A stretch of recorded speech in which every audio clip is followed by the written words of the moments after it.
Chief Minister Yumnam Khemchand led in paying solemn tributes to Bir Tikendrajit and Thangal General during the 135th state-level Patriots Day observance. The Chief Minister, alongside high-ranking civil and police officials, paid rich floral tributes at Hicham Yaichampat in Moirangkhum, where Bir Tikendrajit was cremated.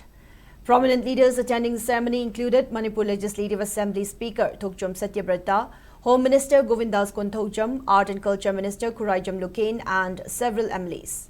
The Chief Minister and the legislators also paid rich floral tributes at a Thangal General Memorial Complex located at Palace Compound. During the function, a contingent of Manipur Rifles sounded the last post and rendered a formal gun salute to honor the Anglo-Manipur War heroes.